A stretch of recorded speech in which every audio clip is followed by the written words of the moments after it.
महोदय, मैं बोलूं उसके पहले बस एक शेर रखना चाहता हूं। देखोगे तो हर मोड़ पे मिल जाएंगी लाशें, ढूंढोगे तो इस शहर में कातिल न मिलेगा। और आज मोटा मोटी व्यवस्था बिहार में महोदय ऐसी ही है। हर जगह क्राइम हो रहा है, हर जगह व्यवस्था खराब चल रही है, लेकिन हर जगह इनको गुलजार दिख रहा है। समस्या समझ में आती है महोदय, कोई भी सरकार हो, सत्ता में कोई भी सरकार चल रही हो, किसी की भी सरकार हो, वो इकबाल से चलता है।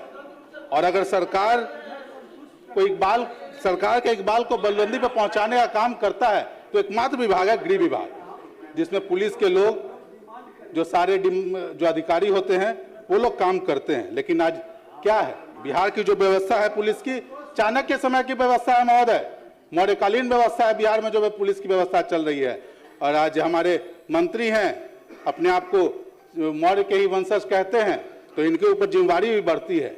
जब ये गृह मंत्री बने थे, जब जदयू से उन्होंने छीना था इस विभाग को, तो लोगों में एक आशा जगी थी कि बिहार में एक इंडिपेंडेंट विभाग काम करेगा और एक व्यवस्था काम करेगा। लेकिन इनकी जिम्मेवारी तो बढ़ी, लेकिन आज लोगों में महोदय निराशा आ गया है।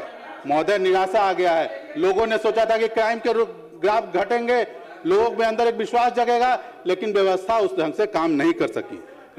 आप देखते हैं महोदय, डाटा की बात आप कीजिए तो आप देखिए क्राइम का ग्राफ लगातार 2005 के बाद 2010 के बाद लगातार बढ़ता जा रहा है, और जो कन्विक्शन का रेट है वो लगातार गिरता जा रहा है। और 13-14 के पास आप आएंगे तो देखेंगे कि दोनों एक हुआ था, और उसके बाद से लगातार क्राइम बढ़ रहा है और जो कन्विक्शन का रेट है वो लगातार गिर रहा है। ऐसी व्यवस्था महोदय आज बिहार में चल रही है। धारणा आप समझ सकते हैं महोदय, इनके जो कुछ शुरू के समय में कुछ कानून व्यवस्था में काम हुआ था, लेकिन आप सिर्फ शुरू की व्यवस्था पे लगातार 20 और 21 साल की सरकार आप नहीं चला सकते हैं महोदय। आपको अपनी जिम्मेवारी आपको लेना होगा। एक आंसू पर हुकूमत के लिए, एक आंसू भी हुकूमत के लिए खतरा है, और तुमने देखा नहीं आंखों का समुद्र होना। यहाँ बिहार में हर जिले में, मैं जिले का नाम क्या लूं महोदय, हर जिला का कोई ना कोई व्यवस्था। जहानाबाद में आप देखिए नीट बच्ची के साथ क्या हुआ, उसी तरह की घटना औरंगाबाद में हुई, किसी ने आज तक आवाज तक नहीं सुनी महोदय। औरंगाबाद में ही 3 बच्चियों, दलित बच्चियों घर से गायब हो गई, आज तक किसी ने नहीं देखा। हम सरकार के साथ खड़े हैं महोदय। हम चाहते हैं कि सरकार कानून व्यवस्था में सकारात्मक काम करे। कोई नेता हो, चाहे किसी भी दल का हो, किसी की भी सरकार हो, सारे लोग चाहते हैं कि शांति व्यवस्था से काम हो। कोई नहीं चाहता है कि उसके समय में अशांति फैले। लेकिन अगर हम अपराधियों का संरक्षण देते रहेंगे, अगर हम कन्विक्शन रेट नहीं बढ़ाएंगे, तो व्यवस्था महोदय बिगड़ती है। और शुतुरमुर्ग की तरह सिर्फ बालू में मुंह गिरा लेने से कुछ नहीं होगा। आपको सच्चाई सुननी होगी, आपको उसके ऊपर एक्ट करना होगा। आप देखिए महोदय, लगातार गुंजन खेमका का हत्याकांड, आप देखिए गोपाल खेमका का हत्याकांड, क्या होता है, बेटा मरता है, बाप मर जाता है। आज कहाँ है कन्विक्शन? आप उसी तरह देखिए, जो सहरसा में चाउमीन बेचने वाले की वसूली के लिए हत्या कर दी गई महोदय। बक्सर में पप्पू साहा की हत्या कर दी। कौन लगे? छोटे छोटे व्यापारी हैं महोदय, इनकी हत्या कर दी जा रही है। उसी तरह चकाई में महोदय घटना हुई, चकाई में बमबारी की घटना कुछ दिनों पहले हुई है। क्या हुआ है महोदय? हर जगह जब पुलिस अच्छा काम करती है तो हम उसकी सराहना करते हैं। जहानाबाद में हाल में एक बच्ची गायब हुई थी, पुलिस ने बहुत तत्परता से 3 दिन के अंदर में लेकर, वो लोग बनारस से आए थे, हमने उसकी सराहना की थी। लेकिन आज फिर 3 दिन पहले 3 बच्चियां गायब हो गई हैं उसी जहानाबाद से, उसके कोई खोज खबर नहीं है। लगातार हम लोग प्रयास कर रहे हैं, लेकिन महोदय हमको इस चीज को देखना हो कि ये व्यवस्था जा कहां रही है। महोदय, राज्य के जितने भी पुलिस पदाधिकारी, अच्छे पुलिस पदाधिकारी आपके पास हैं, चाहे डीजी हो, चाहे डीजीपी हो, डीजी हो, कुंदन कृष्णन के रूप में, हर विनय बाबू के रूप में हैं। लेकिन अगर आप उन पर लगाम रख के रखेंगे, काम करने नहीं देंगे, सिर्फ आंकड़ों के खेल में जाएंगे, सिर्फ अपनी सरकार की छवि बचाने के क्षेत्र इसमें जाएंगे, तो महोदय काम नहीं होगा। और यही व्यवस्था आप देख रहे हैं कि आपको शराबबंदी की समीक्षा करने की बात कहते हैं तो आप लोगों को बुरा लगता है, लेकिन आपको महोदय देखना चाहिए कि 10 वर्ष हो गए हैं। 10 वर्ष ने आपने क्या खोया, क्या पाया? आपने जिस उद्देश्य से शराबबंदी लागू की थी, वो उस उद्देश्य की पूर्ति हो रही है कि नहीं है? और अगर आज तमाम व्यवस्थाएं महोदय, आप देखिए एक सूखा नशा घुस गया। शराब की एक पैरेलल इकोनॉमी जो सरकार के समकक्ष खड़ी हुई है, जो लगभग 1 लाख करोड़ रुपए की है, तो सरकार के सामने खड़ी है महोदय, जो सरकार का मुंह चिढ़ा रही है, सरकार को मुंह चिढ़ा रही है। आज ये व्यवस्था खड़ी है महोदय, इससे आप पीछे नहीं हट सकते। सूखा कारोबार, सूखा ड्रग्स का कारोबार महोदय, आज एनडीपीएस एक्ट हम लोग के सामने है, कहाँ है? उसको प्रभावी रूप से लागू कीजिए।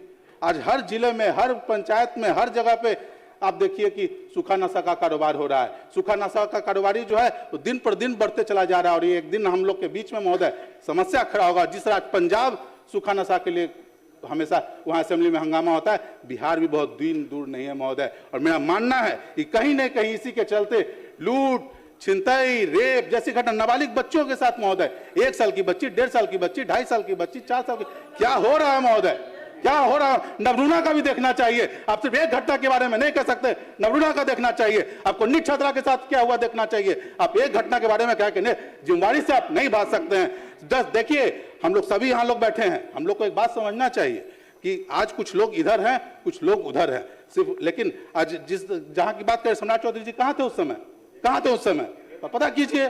तो देखिए, सच्चाई से आपको बात रखनी चाहिए और इस तरह से टिक्का टिप्पणी करने से नहीं होगा, क्योंकि सवाल तो सबसे पूछा जाएगा, सवाल सबसे पूछा जाएगा। महोदय क्या हो गया पुलिस की, जो हम लोग मोटिवेशन देख रहे हैं पुलिस पदाधिकारियों के साथ क्या हो रहा है, दौड़ा दौड़ा के माफिया उनको पीट रहा है महोदय। कहीं बालू घाट पर पिटा रहा है, कहीं कहीं पिटा रहा है। तो ये तो हम सबके लिए चिंता की विषय है, ये हम सबके लिए चिंता का विषय है कि लोग कानून को अपने हाथ में ले रहे हैं, लोग कानून को अपने हाथ में ले रहे हैं महोदय। ये तो हम लोग के सबके चिंता का विषय है। कल उनको पीट रहे हैं, कल आपको हमको पीटेंगे। जब वो माफिया बढ़ेगा तो होगा क्या, यही सब होगा। तो इस पर हम लोग को लगाम लगाने के लिए काम करना चाहिए। अब कार्रवाई के नाम पे देख लीजिए, FIR कर देते हैं। जितने लोग हैं तो चिन्हित करके, आप अननोन के नाम पे किसी को चिन्हित करके एक FIR कर देते हैं कि भाई ये लोग शामिल थे, ये लोग शामिल थे। लेकिन कभी देखा है आपने कि हो क्यों रहा? आप वरीय पदाधिकारियों की टीम बनाइए, जो रिटायर्ड पदाधिकारियों उनकी टीम बनाइए, पता कीजिए कि इसके पीछे जड़ में क्या है, रूट कॉज के पीछे जाइए और जड़ में कौन लोग हैं पता कीजिए, कार्रवाई कीजिए, तो समझ में आता है। लेकिन आप ऐसे ही जो किए जा रहे हैं महोदय, हमारे पुलिस पदाधिकारी हैं, मैं खुद भी उस पर वैसे परिवार से आता हूं, मेरे दादा स्वयं सिपाही थे, मेरे नाना भी सिपाही थे, तो हम उनकी बात को समझते हैं। उनके कल्याण के लिए हम लोग क्या कर रहे हैं, ठीक बात है, मॉडर्नाइजेशन के लिए आप लोग काम कर रहे हैं। आज भी एक सिपाही को साइकिल अलाउंस मिलता है महोदय, कॉलोनियल टाइम का साइकिल आज भी चल रहा है। मोटरसाइकिल पे लोग चल रहे हैं, आप मोटरसाइकिल अलाउंस क्यों नहीं कर रहे हैं उसको? आप किसी भी थाने में जाइए, छत टपक रहा है, शौचालय की साफ व्यवस्था नहीं है, जहां वो ड्यूटी कर रहे हैं वहाँ क्या व्यवस्था चल रही है, लेकिन बैरक की बढ़िया है। तो आप इन सब चीज़ों को व्यवस्थित कीजिए महोदय, ऐसे तो नहीं चलेगा। एक मैं आपके संज्ञान में लाना चाहता हूँ, माननीय मंत्री जी काफ़ी इस चीज़ को समझ भी पाएंगे। पुलिस कर्मियों को निःशुल्क आवासन के नाम पर दैनिक विराम भत्ता से 25% की कटौती की जा रही है। एक बैरक में, एक रूम में या कहीं भी व्यवस्था, मंदिर में, गुरुद्वारा में, स्कूल में वो लोग रहते हैं और उनका 25% कटौती किया जा रहा है। और ये व्यवस्था महोदय 21 से लागू किया जा रहा है। क्यों कटौती कर रहे हैं आप व्यवस्था नहीं दे पा रहे हैं, उसके बाद कटौती कर रहे हैं। छोटे छोटे चीज़ों को देखना चाहिए। एक तरफ आप जहाँ इतना खर्चा कर रहे हैं और ये छोटे छोटे चीज़ों में कटौती कर रहे हैं महोदय। अब बिहार पहले BMP था, बिहार विशेष सशस्त्र पुलिस, सभी लोग के सुरक्षा में भी लगे हुए हैं। आप 11 बैच के सिपाहियों को जो जिला बल से थे उनको आपने PTC करा दिया, लेकिन बाकी जो सशस्त्र पुलिस के लोग थे उनका अभी तक प्रमोशन ग्रेड पे नहीं हुआ है। अभी 2008 से वो वहीं पे खड़े हैं जहाँ पहले खड़े थे। तो उस पर महोदय आपको समीक्षा करके करना चाहिए। महोदय, हम लोग देखते हैं सिपाही की जो आजकल रिक्रूटमेंट हो रहा है, आप देखिए, हमारा मानना है कि सिपाही को पहले तो एक तंदुरुस्त और बुलंद होना चाहिए। तो आप व्यवस्था कीजिए कि उनका पहले फिजिकल टेस्ट हो, फिर उसके बाद आप उसमें रिटन एग्जामिनेशन लीजिए। आप देखिए, हाल के एक अखबार में छपा हुआ था कि सिपाहियों के अंदर BP, ब्लड शुगर, आंख में कमजोरी, तो इतना न कड़ा परीक्षा आप ले रहे हैं कि वो सब तो सब बीमारी का शिकार हो जा रहा है। जब तक वो लोग नौकरी में आता है तब तक वो आधा बीमारी, तो आंखें खराब हो जा रहा है उसका, तो कर क्या पाएगा पढ़ने के? तो उसको जो है महोदय अलग से इसकी व्यवस्था करें कि उसका फिजिकल टेस्ट पहले हो और फिजिकल टेस्ट के बाद रिटन टेस्ट हो।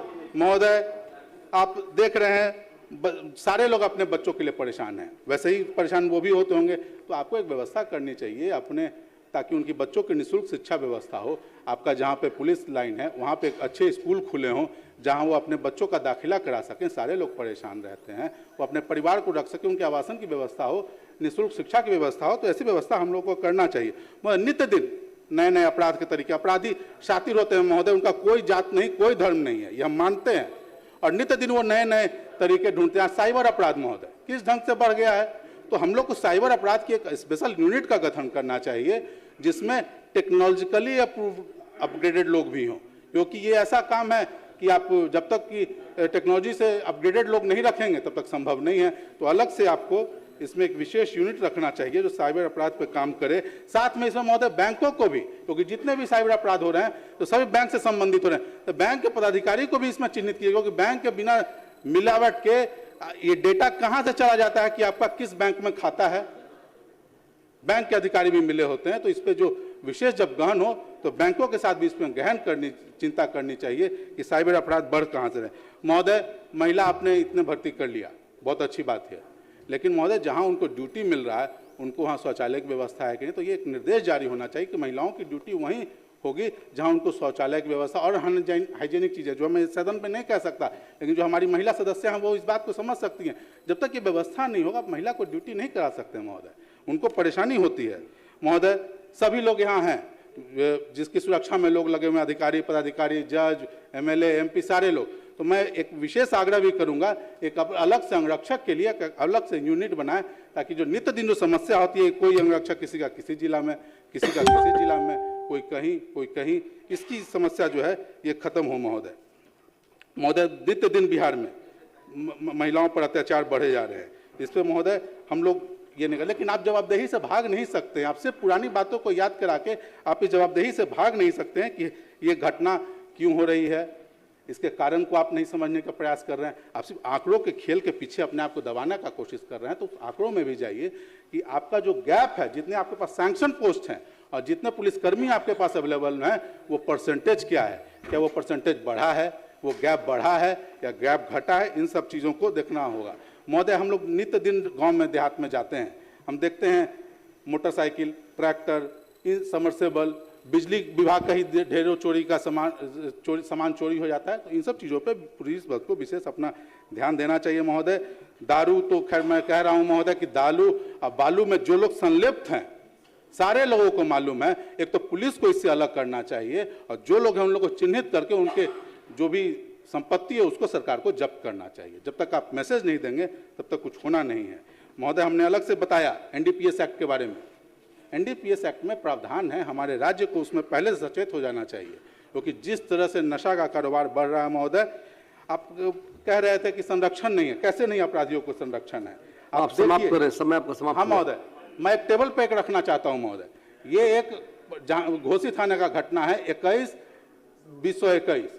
इस घटना में महोदय एक बच्चा जो गिरजेश कुमार नाम का था, 22 साल का, पुलिस के कस्टडी में उसकी डेथ हो जाती है। जो अपर मुख्य न्यायाधीश दंडाधिकारी प्रथम जांच पदाधिकारी थे, उन्होंने साफ लिख के दिया कि पदाधिकारी को दंडित करने के लिए, लेकिन ये आज के डेट में डीएसपी बन के बैठे हुए हैं जगहों पे महोदय। 18 मिनट है महोदय, 18 मिनट है, आप देख लीजिए महोदय। और नाम आया है